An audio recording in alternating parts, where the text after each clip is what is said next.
اعوذ باللہ من الشیطان الرجیم بسم اللہ الرحمن الرحیم الحمدللہ رب العالمین ثم الصلاۃ والسلام علی سیدنا و نبینا و مولانا بالقاسم محمد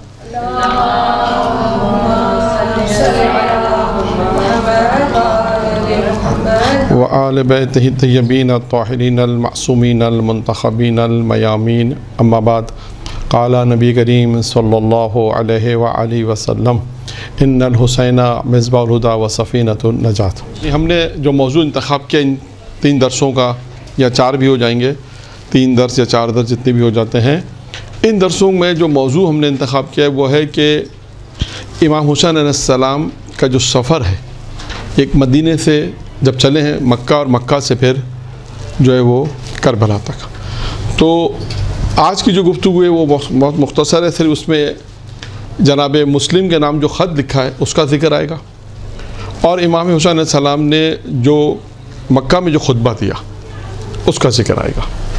یعنی ہماری جو گفتگو ان ایام میں رہے گی وہ ہے تاریخی حوالے سے۔ ہم نے صرف امام حسین علیہ السلام کے خط جو لکھے، امام حسین علیہ السلام نے جو خط لکھا کوفہ والوں کو، اس میں بھی بہت سی تاریخی مختلف ہیں۔ عاصم کوفی نے کچھ لکھا مثلا، اور مختلف بہار نے کچھ لکھا، تو ہم نے کچھ چیزیں جمع کی ہوئی ہیں، تو مختلف چیزیں جمع کر کے جو ہے وہ کوشش کی کہ اس کو جمع کر کے یعنی وہ چیزیں آپ کے سامنے بیان کریں کہ دیکھیں امام حسین علیہ السلام نے خط جناب مسلم کو جب بھیجا تو کیا لکھا۔ اچھا، اب اس جناب مسلم کو جب بھیجا تو وہ بعض جگہ پہ وہ آئے گا، جو تمام چیزیں آئیں گی میں وہ بیان کروں گا۔ اچھا، اب آتے ہیں آگے۔ خط کے اندر جب امام حسین علیہ السلام نے کہتے ہیں کہ امام حسین علیہ السلام جناب مسلم نے عقیل کو خط دے کے بھیجا، تو اس وقت ان کو کیا ہدایت دی، یہ ایک سوال ہے، کیا ہدایت دی، اور جناب مسلم کو کیا ہدایت دی کہ مسلم جب آپ جا رہے ہیں وہاں پر، کیونکہ تاریخ میں کتنے خط ملے ہیں امام حسین کو، کتنے خط ملے تھے؟ 12,000 خطوں کی تعداد ہے، اور یہ خط جب آئے تو امام حسین علیہ السلام نے ان خطوط کے جواب میں ان کو کوفہ والوں کو خط لکھا، اور اس کے بعد جناب مسلم کو ہدایت دی۔ کیا ہدایت دی؟ آپ دیکھیں، میں تمہیں روانہ کر رہا ہوں، جا کر دریافت کرنا، یعنی امام جناب مسلم سے کہا کہ میں تمہیں بھیج رہا ہوں اور جا کے دریافت کرنا۔ کیا؟ نمبر 1، اس کو میں نے پوائنٹس کی شکل میں لکھا ہے، خط کے جو نکات ہیں اس کو میں نے پوائنٹس کی شکل میں لکھا ہے تاکہ آپ کو اگر یاد کرنا ہو تو یاد کرنے میں آسانی ہو جائے۔ نمبر 1، ان لوگوں کی زبانیں اور ان کی تحریروں کے مطابق ہیں یا نہیں، یعنی وہ جنہوں نے لکھا امام حسین کو یہ لکھا آپ آ جائیں مولا، آپ آ جائیں، ہم آپ کے ساتھ ہیں، بلائے مولا کو۔ امام حسین نے کیا کہا؟ پہلی چیز کیا دیکھنا، کیا چیک کرنا؟ پہلی چیز یہ دیکھنا کہ ان لوگوں کی زبانیں ان کی تحریروں کے ساتھ ہیں یا نہیں ہیں، انہوں نے لکھا تو ہے، ایسا تو نہیں ہے کہ کہہ کچھ رہے ہیں بعد میں کچھ اور ہو جائے۔ نمبر 1، اور اس کے بعد فرمایا کہ جو ان لوگوں نے لکھا ہے کیا ان کی زبان بھی کیا یہ زبان سے بھی مجھے مانتے ہیں نہیں مانتے، یہ صرف تحریری طور پہ مجھے کہہ رہے ہیں مولا آ جائے، مولا آ جائے، ٹھیک ہے، ان کا دل بھی میرے ساتھ ہے یا نہیں ہے مثلا، کیونکہ ابھی آئے گا جواب میں امام حسین علیہ السلام نے بعض لوگوں کو جو جوابات دیے ملاقاتوں میں، اس میں امام نے دیا۔ نمبر 1۔ نمبر 2، کوفہ میں ایسے گھر میں جا کے اترنا، یعنی ایسے گھر میں جا کے ٹھہرنا جو سب سے زیادہ قابل اعتماد ہو اور دوستی میں ثابت قدم ہو، یعنی جب کوفہ جانا تو ایسے کے گھر رکنا جو دوستی میں سب سے زیادہ دوستی میں ثابت قدم ہو اور قابل اعتماد ہو۔ یعنی دیکھیں ایک خط دیا جا رہا ہے جناب مسلم کو، اس کے بعد کیا ہدایت دی جا رہی ہے کہ جب کوفہ پہنچنا تو کیا کیا کام انجام دینا۔ جناب کس کے گھر اترے تھے کوفہ میں؟ ہانی ابن عروہ کے گھر، ہانی کے گھر۔ نمبر 3 ہو گیا۔ نمبر 4 یعنی کوفہ میں ایسے گھر میں اترنا جو زیادہ قابل اعتماد ہو، اس کو تیسرا پوائنٹ کر دیا، اور جو دوستی میں ثابت قدم ہو۔ نمبر 4، وہاں کے لوگوں کو میری بیعت اور فرما برداری کی ہدایت کرنا، وہاں کے لوگوں کو کیا کام کرنا ہے؟ میری بیعت کی دعوت دینی ہے اور فرما برداری کی ہدایت کرنی ہے۔ نمبر 5، ان کے دل ابی سفیان کی طرف سے پھیر دینا، یعنی امام حسین السلام کے یعنی جو دشمن ہیں ان سے دشمنوں کے دلوں کو پھیر دینے کا کام کرنا۔ نمبر 6، جب یہ معلوم ہو کہ یہ لوگ یہ افراد سچے ہیں، جب یہ معلوم ہو جائے کہ یہ افراد سچے ہیں، جو ان لوگوں نے لکھا ہے، جو کچھ ان لوگوں نے لکھا ہے وہ وعدہ پورا کریں گے، تو مجھے اس کے بارے میں تفصیل سے آگاہ کرنا. ٹھیک ہے. یعنی امام حسین السلام نے کیا کہا کہ جب تم وہاں پہنچ جاؤ اور یہ افراد دیکھنا جنہوں نے خط لکھے ہیں، جو افراد ہیں، اگر وہ اپنے سچے ہیں، اپنے وعدے میں سچے ہیں اور جو کچھ انہوں نے لکھا ہے وہ پورا وعدہ پورا کریں تو مجھے اس کے بارے میں تفصیل سے آگاہ کرنا. تو مسلم نے کیا کیا تھا؟ یہاں پہ تھوڑے سے بات کو میں روکوں. کیا کہتا جناب مسلم نے؟ نہیں، یہ جو جناب جو نقطہ ہے کہ جا کے مجھے آگاہ کرنا، تو جناب مسلم جب پہنچے تھے، اب یہاں پہ میں بات کو روک رہا ہوں آگے. جب جناب مسلم کوفہ پہنچ گئے تھے تو پھر جناب مسلم نے کیا کیا تھا؟ لوگوں کو جو ان کے ساتھی تھے، جو وفادار تھے یا جنہوں نے خطوط لکھے تھے، ان سارے کو ایک جگہ پہ اکٹھا کیا تھا اور پھر مولا کا پیغام سنایا تھا، خط پڑھ کے سنایا. وہ تو ٹھیک ہے، پھر کیا کیا تھا انہوں نے؟ آنے کے لیے کہا تھا کیونکہ اس وقت وفاداری ثابت ہو رہی. یعنی کس کو آنے کے لیے کہا تھا؟ اچھا. پھر اس کے بعد ٹھیک ہے، پھر اور اس کے بعد جناب مسلم نے اپنی وصیت میں کیا کہا تھا؟ وصیت تھی نا امام حسین کی وصیت. جب جناب مسلم کو شہید کرنے لے جا رہے تھے تو انہوں نے 3 وصیتیں کی تھی. بعض میں 3 ہے، بعض میں 4 ہے مثلا. تو اس میں ایک وصیت کیا کی تھی؟ ٹھیک. اور کیا؟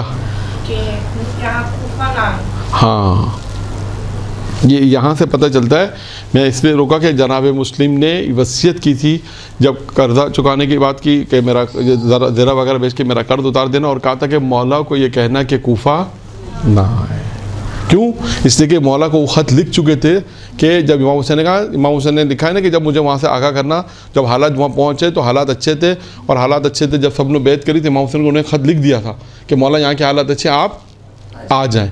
جب اس کے بعد لوگ مکر گئے اور لوگوں نے دھوکہ دینا شروع کیا، جب مسلم کوفہ میں اکیلے رہ گئے اور جب آخری وقت آیا، شہادت کا وقت آیا، تو جب وصیت کی تو انہوں نے دیکھیں محبت کا اظہار کتنا کہ امام حسین السلام سے. یہ یہاں پہ مہم ہے کہ امام نے کہا نا مجھے تفصیل سے آگاہ کرنا، تو انہوں نے آگاہ کیا تفصیل سے. اور اس کی دلیل کیا ملتی ہے؟ وصیت. کہ وصیت نے کہا تھا کہ مولا کو میں مولا سے کہیے گا، بس میری وصیت ہے کہ امام حسین کو پیغام بھیج دیے گا کہ مولا کوفہ کی طرف نہ آئے. تو یہ اس کے بعد آگے چلتے ہیں. پھر اس کے بعد امام حسین نے کہا مجھے امید ہے کہ اللہ سے کہ وہ مجھے اور تمہیں شہادت کا درجہ عطا فرمائے گا. دیکھیں یہاں پر امام السلام نے ایک خبر دی ہے. یعنی خبر کیا دی ہے؟ کہ مسلم شہید ہوں گے، کہ تم بھی شہید ہوگے اور میں بھی شہید ہوں گا. یہاں پر امام السلام نے. پھر اس کے بعد ایک اور کتاب میں یہ بھی امام حسین السلام نے کہا، یہ تو ایک کتاب کے مطابق تھا، عاصم کوفی کے مطابق. پھر اس کے بعد ایک ہے ابھی مخنف کے مطابق. اس میں کہا امام حسین السلام نے کہا کہ جب کوفہ جا رہے ہو تو کیا کرنا؟ تقوی اختیار کرنا. یعنی آپ دیکھیے کہ امام حسین علیہ السلام نے جگہ جگہ پر ائمہ علیہ السلام نے خود امام حضرت علی علیہ السلام کے جو خطوط ہیں اس میں بھی آپ کو ملے گا، جو خطبے اس میں آپ کو ملے گا. جب امام علی علیہ السلام نے گورنر بنا کے بھیجتے تھے تو اس وقت بھی کیا کہتے تھے جس کو بنا کے بھیجتے تھے کہ اللہ کا تقوی اختیار کرو. پھر اس کے بعد کہا کہ رازداری سے کام لینا. یعنی جو چیزیں چھپانے والی ہیں اسے چھپانا، رازداری سے کام لینا. یہ نہیں کہ کیونکہ ایسے شہر میں جا رہے ہیں کہ جہاں بہت ساری چیزیں انسان کو چھپانی پڑے تو چھپانا چیزیں. رازداری سے کام لینا اور لوگوں سے نرمی اور محبت سے پیش آنا. اس کے بعد فرمایا اور لوگوں کو میری اطاعت و متفق پانا تو مجھے جلد خبر کرنا. یہ ابن ابی مخنف کے مطابق، ایک روایت کے مطابق یہ 4 باتیں اس کتاب کے حوالے سے یہ 4 باتیں کہ اس خط میں بھی امام حسین علیہ السلام نے یہ 4 چیزیں اس میں اضافی ہیں.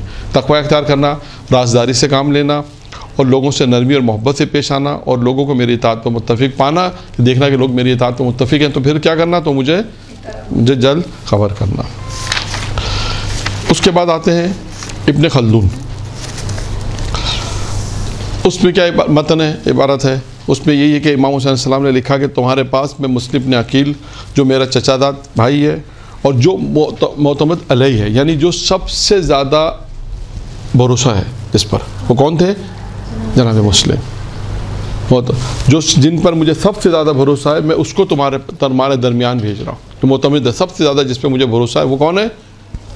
جناب مسلم تمہارے پاس بھیج رہا ہوں، اور جب یہ تمہارے طور طریقے دیکھ کر مجھے اطلاع کرے گا، اور تمہاری قوم کے جو روسا یعنی جو بڑے بڑے افراد ہیں، جو اکابر ہیں، جنہوں نے اتفاق کیا ہے جیسا کہ تم نے لکھا، کیونکہ دیکھیں کوفہ سے جو خط آئے تھے اس کے بڑے بڑے اکابر اور جو بزرگ شخصیت تھی، انہوں نے امام حسین علیہ السلام کو خط لکھا، اور اس میں بعض خطوط میں ہے کہ تفصیلات میں بھی ہے کہ ہر خط کے نیچے 5-7 آدمیوں کے سائن ہوتے تھے، کہ امام حسین کا کہا کہ مولا ہم بلا رہے ہیں، مولا حالات یہاں پہ، اور انہوں نے، اور آپ انشاءاللہ مطالعہ کریں تاریخی کتابوں کا، تو انہوں نے اس وقت کے حالات بھی لکھے امام حسین کو، وہ ہم نے بیان نہیں کیے کہ مولا کیسے حالات ہیں کوفہ کے، کوفہ میں اب کیا ہو رہا ہے، یعنی ایسے حالات ہیں کہ اس حالات کے تحت امام علیہ السلام نے ان کو جواب لکھا ہے، ٹھیک ہے۔ پھر امام علیہ السلام نے کہا کہ جیسا کہ تم لوگوں نے لکھا ہے سب متفق ہے، تو عنقریب میں آؤں گا۔ پھر اس کے بعد امام علیہ السلام نے امام کی خصوصیات بیان کی، چند خصوصیات کو بیان کیا، اس لیے کہ انہوں نے خط میں کچھ چیزیں لکھی تھیں، اب وہ میں نے یہاں بیان نہیں کر رہا ہوں، کہ آپ انشاءاللہ اس کتابوں میں آپ کے وہ خطوط ملیں گے، کہ ان میں آپ دیکھیے گا انہوں نے امام علیہ السلام سے حتیٰ یہ بھی کہا کہ آپ آئیں، ہم آپ کو دعوت دے رہے ہیں، اور بعد میں جن لوگوں نے روکا تھا کوفہ کے، جب انشاءاللہ بعد میں درس میں آئے گا، تو وہاں پہ امام نے، جب لوگوں نے کہا آپ کوفہ کیوں جا رہے تھے، امام نے کہا انہوں نے مجھے دعوت دی ہے، مجھے بلایا ہے، میرا وظیفہ ہے، تو یہ خط دکھا۔ اس کے بعد امام علیہ السلام نے کہا امام وہی ہوتا ہے جو کتاب خدا پر عمل کرتا ہے۔ امام کی ایک خصوصیت کیا ہے؟ کتاب خدا پر عمل کرتا ہے۔ پھر فرمایا حق پر چلتا ہے، عدل پر قائم رہتا ہے، عدالت قائم کرتا ہے، عدالت کو قائم کرتا ہے، اور اس کے آخر میں فرمایا اور اللہ کی رضا کے لیے ہی خود کو وقف کر دیتا ہے۔ 4 خصوصیتیں اس خط میں امام علیہ السلام نے امام کی خصوصیت کو بیان کیا، کہ جو امام ہوتا ہے وہ کیا کام کرتا ہے؟ اللہ ہی، امام وہ ہوتا ہے جو کتاب خدا پر عمل کرتا ہے، حق پر چلتا ہے، عدل قائم کرتا ہے، اور اللہ کی رضا پر، جو اللہ کی جو رضا ہوتی ہے اس کو خود کو اپنے لیے وقف کر دیتا ہے، یعنی جو اللہ کی رضا ہے وہ، اب اس جملے کو یہاں دیکھیے گا کہ یہ جملے کو نوٹ کریے گا کہ آگے جا کے بھی یہ جملہ آئے گا۔ تو یہاں امام کون ہوتا ہے؟ کہ جو اپنے آپ کو اللہ کے لیے، اللہ کی رضا کے لیے وقف کر دیتا ہے۔ کہتے ہیں رخصت کے وقت، پھر جب رخصت ہوئے، لکھا ہے کہ اس سے امام جناب مسلم نے گریہ کیا، امام حسین علیہ السلام کو ہاتھوں کو بوسہ دیا، اس کے بعد جناب مسلم رخصت ہو گئی۔ تو یہ جناب مسلم کو امام حسین علیہ السلام نے جو خط لکھا اور جو ہدایت دی، وہ یہ ہدایت تھی کہ جب کوفہ جاؤ تو یہ ہدایت تھی کہ اس پہ تم نے عمل کرنا ہے۔